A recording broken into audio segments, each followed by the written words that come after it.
जय श्री कृष्णा, जय श्री राम, जय श्री राधे राधे, जय श्री महाकाल।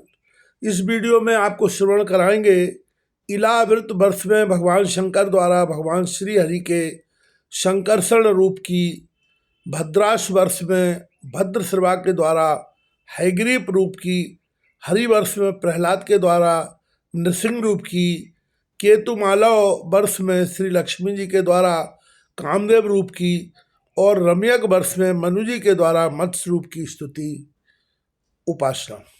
श्री नारायण कहते हैं, नारद जम्मू द्वीप में इलावृत आदि 9 वर्ष है। सभी वर्षों में ब्रह्मा प्रभृति भिन्न भिन्न देवताओं का निवास है।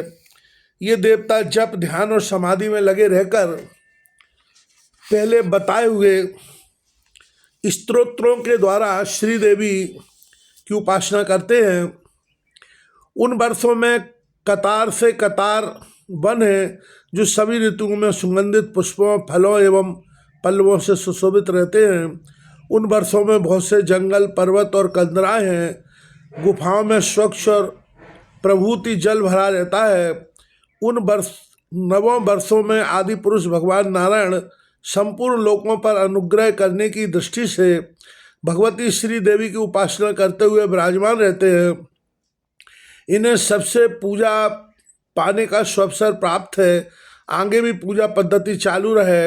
ये तदर्थ अपनी भिन्न भिन्न मूर्तियां बनाकर रहना इनका स्वभाव है। इलावृत वर्ष में भगवान श्री हरि रुद्र रूप से विराजते हैं। ब्रह्मा के नेत्र से इनका प्रादुर्भाव हुआ है। इनकी प्रेयसी प्रिया सदा साथ रहती हैं। उस क्षेत्र में कोई दूसरा पुरुष नहीं जा सकता और न घूम ही सकता है।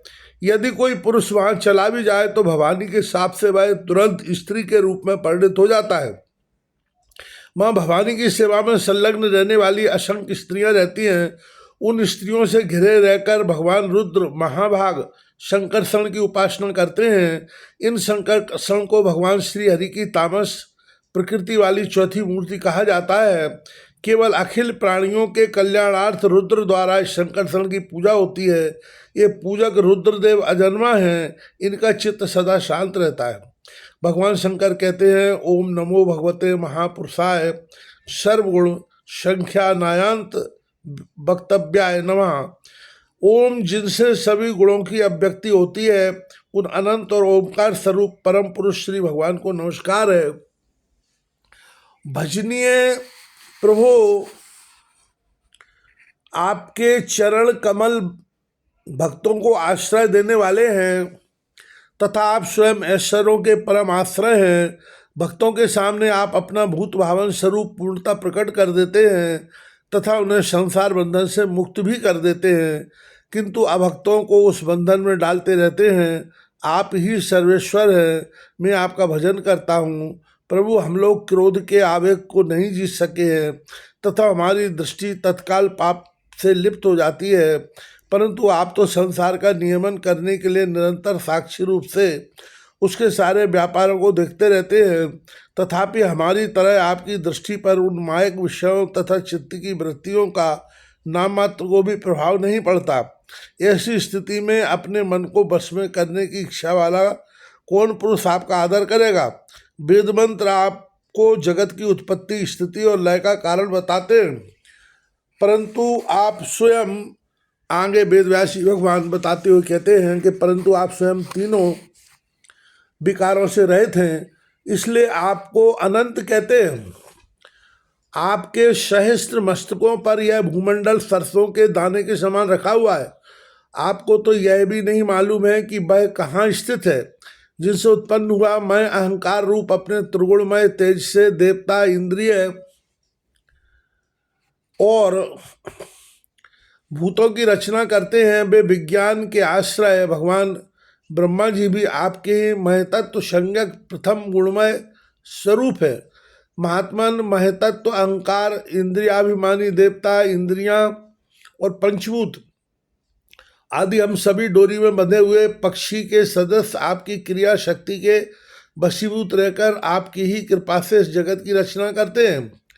सत्वादि गुणों की सृष्टि से मोहित हुआ यह जीव आपकी ही रची हुई तथा कर्म बंधनों में बांधने वाली माया को तो कदाचित जान भी लेता है, किंतु उससे मुक्त होने का उपाय उसे सुगमता से नहीं मालूम होता। इस जगत की उत्पत्ति और प्रलय भी आपके ही रूप है। ऐसे आपको मैं बार बार नमस्कार करता हूँ।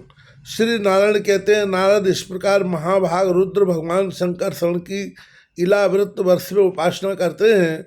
ऐसे ही भद्राश्व वर्ष में धर्मपुत्र भद्रश्रवा और उनके कुल के प्रधान में सेवक भगवान वासुदेव की हयग्रीव संज्ञक सुप्रसिद्ध मूर्ति को अत्यंत समाधि निष्ठा के द्वारा हृदय में धारण करके उनकी स्तुति करते हैं।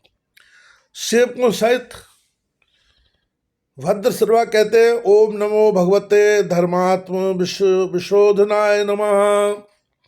चित्त को विशुद्ध करने वाले ओमकार स्वरूप भगवान धर्म को नमस्कार है। अहो, भगवान की लीला बड़ी विचित्र है, जिसके कारण यह जीव संपूर्ण लोकों का संहार करने वाली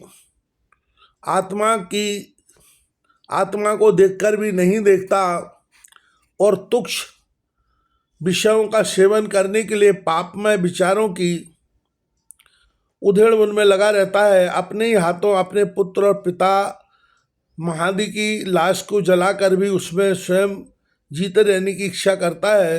विद्वान लोग जगत को नश्वर बताते हैं।